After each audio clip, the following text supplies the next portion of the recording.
We're back with our final look at 2018's EAG International Expo. We've covered more than ever this year, and to wrap things up, here's a look at what Sega had to offer on their booth. Murry Curry, Johnny Noobhead and I are here with all the hot goss. Or something. So what did Sega have new to offer? Well, they had a gear stick.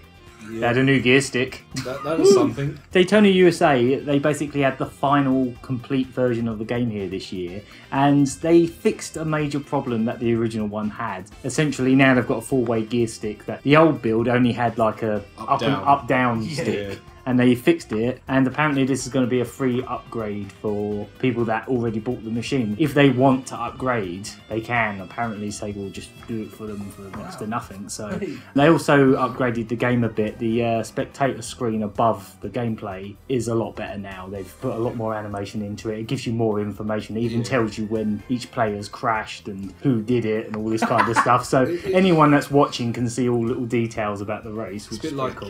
Murry Curry Arcade. Yeah, without the annoying voice. Yeah, thank goodness for that. Because this is the final version of the game, it's also got all 6 tracks as well. So it's got all the original 3 tracks, and then it's got the 3 new tracks as well. When I say new, we didn't really notice it the first time we played it last year, but the new tracks are actually just kind of reskinned mirror versions of the old tracks. You don't really notice it because the visuals are so different at first that you don't really think about it, but when you look at all the turns and that, it's like, hang on a minute. That's a bit cheeky. It's a wee bit cheeky. When we played it last year, it only had about 2 or 3 tracks on there. But this time around, they had all of them. So, of course, they had Seaside Street Galaxy, the advanced course. So we had to try out the Easter eggs. We had to see if they were in there. Obviously, last year, I tried the congratulations, you lost your sponsors Easter egg. So we already knew that was there. Yeah, but we had to check. We had to see if it works. Yeah. Right, there he is. Right, brakes. Yeah, he still does it. Yeah, he still does it. Oh, he doesn't go upside down though. Oh, he just spins round. Ah. Oh, it's close enough. At least the Easter egg's still there in some form. Anyway. Oh, I'm glad the Easter egg's still there, even if it's not as good. Why do they change it from Jeffrey? Jeffrey's cooler. Let's find the horses. No! Horses! There they are, horses. Do they still behave the same way? Ah! Let's fuck with the horses. There they are. Horses! Ah! If you hit them... Oh, there's the seagull. It's not gigantic though. Oh, it's pretty big. It's not... Oh, it is big. It is actually quite big.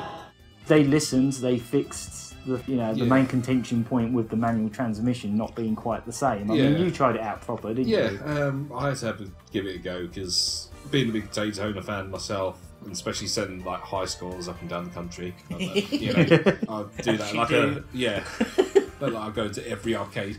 But it was definitely a welcome change having the H-style gear stick. I mean, I watched you play it and you were nailing that big turn in 3.7 Speedway every time with that, so that said it all. I actually suspect this is the original code underneath the game and they've just sort of spruced up the graphics. I think they've actually just put new graphics over the top. But that's fine, because if it ain't broke, don't try to fix it like they did on the Dreamcast one, Which is fine, because it's got new graphics, so it looks newer. Not like top of the range graphics, but it's still nice and colourful. It does everything right there, so as a good way to get Daytona back in arcades, because obviously as popular as that game was for years and years, all the old machines are breaking down, so having a new machine with a proper HD screen and easier to replace parts is good. You can't complain. Next year it'll be 25 years old. Yeah, exactly. They're probably all falling apart at this point. It's not the sequel people wanted. It's not Daytona 3, but it's nice to have Daytona back in arcades nonetheless.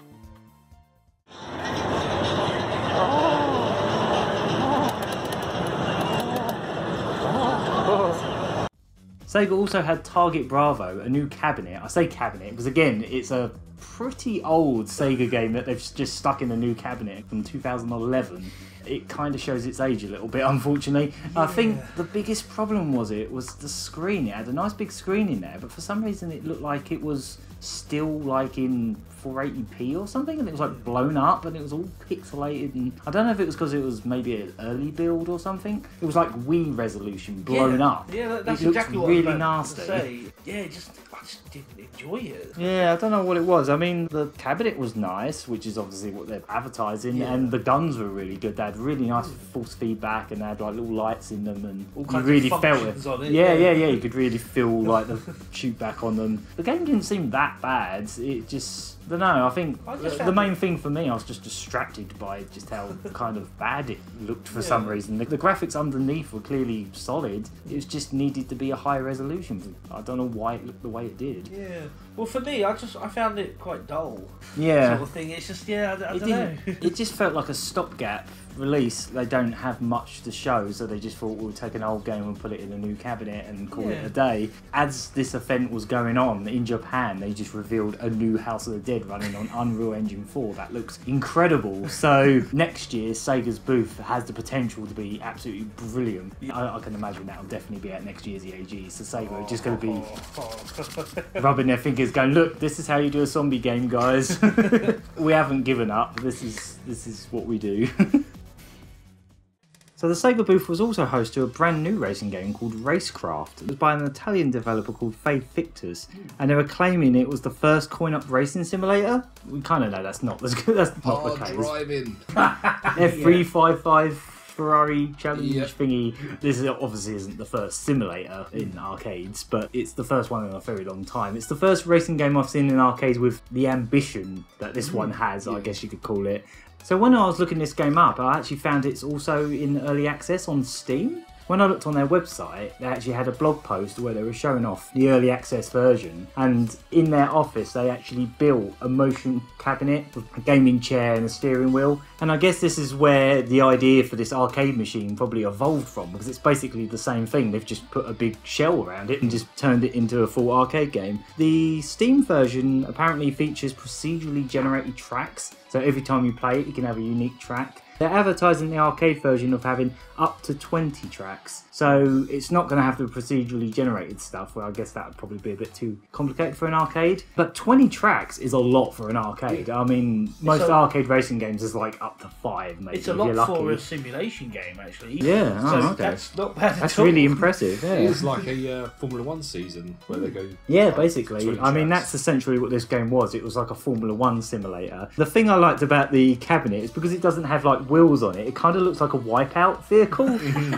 I know it's like based on a Formula 1 car, but it kind of looks like a big sci-fi car sort of floating around. The way the thing moves forwards and backwards and to the sides felt really good, like the force feedback and the way it just sort of like drifts from side to side. It did feel like an arcade game, but it was also a simulation, so spot on with like the first proper simulator. Yeah, I guess so, because it had a couple different modes in it. It had like a professional mode and it had a kids mode, which is what I played. But you tried out the professional mode, didn't you? Yeah, it is very, very much like a Gran Turismo, where you properly have physics. If your tyres squeal, you know you're going to spin left and right. But the way the actual simulation, where you're sitting in the car, it just feels so right. And that really added to it. I think this takes it up a notch. Yeah, it really does. I mean, can you imagine that with VR on top of that? That would just make you really feel like you're driving.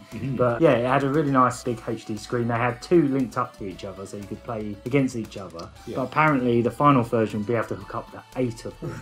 So can you imagine 8 of these machines? They've probably got to cost a fortune, but they'll look really cool. Reminds me of Virtual Formula. Oh yeah. It really harks back to that in a lot of ways. That's what I really like about it. Is it feels like kind of going back to that era of just the wonder of a racing simulation in arcades. Just have like 8 players all sitting next to each other, looking left and right, and say, "I'm going to take you out."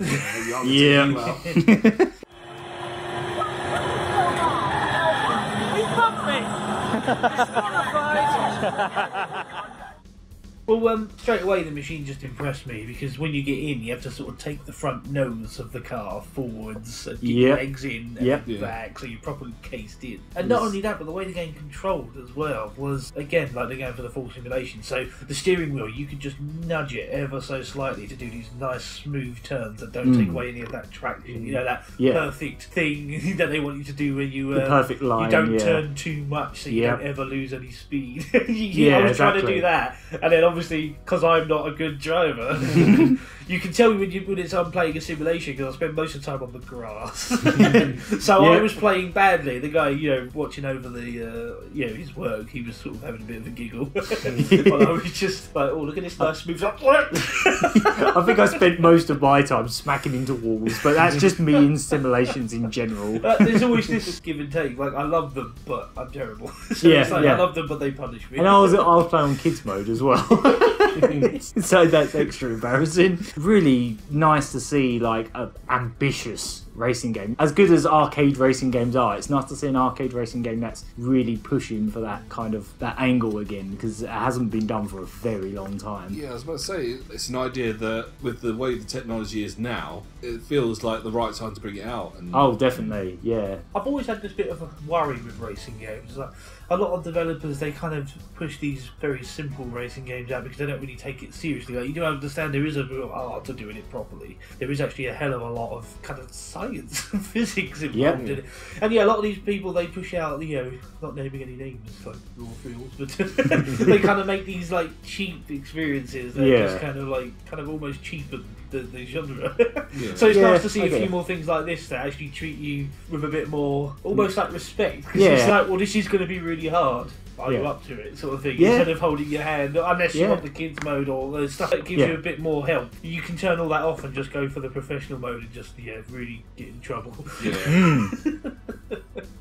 I was really impressed with it.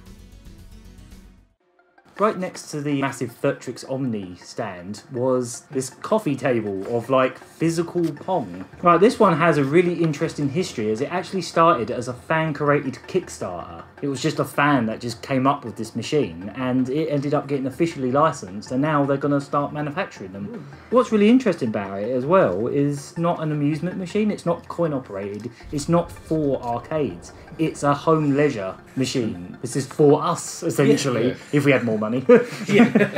What makes it so special is just the fact that it's physical Pong. It's all made with magnets. I was looking at some of the videos on the Kickstarter of how it's made, and it's essentially just a bunch of magnets running around underneath it, and it's like moving the paddles and the ball as opposed to like a screen with digital graphics. Yeah, I mean, we all had a go, didn't we? And it really had that kind of rugged, homemade look to it. Like the paddle itself was just a big square of polystyrene. Yeah, pretty much. So I was like, okay. And if you listened hard enough, you could actually hear all the little magnets and all the mechanics go.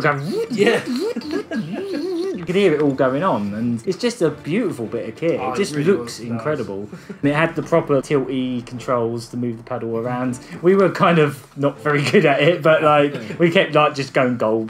But there was like a little bit of lag to it as well, which again is because of the fact it's physically pulling these magnets. You could sort of feel it, couldn't you? As you're going left and right, you sort of feel the like slight. That's right. I don't know if you call it lag, but it's kind of like it sort of drifts a little bit as you're going around each corner.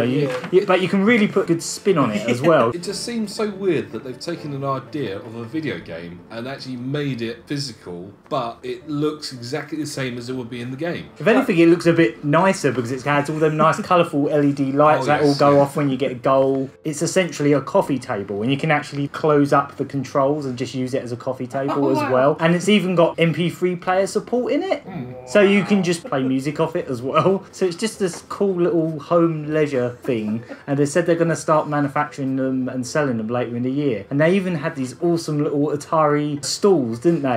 These soft little stools. Almost like a footstool, they're so small. Yeah. It was made for the purpose of you getting round this little machine. But yeah, I even wanted those. I think they were selling these. Yeah, they're going to start selling those separately as well. If you just want the stools, you can just have those as well with the big Atari logo on the side. Yep, I'll have that. With it made out of magnets and polystyrene in this homemade feel, it felt like it was made in some kind of labo.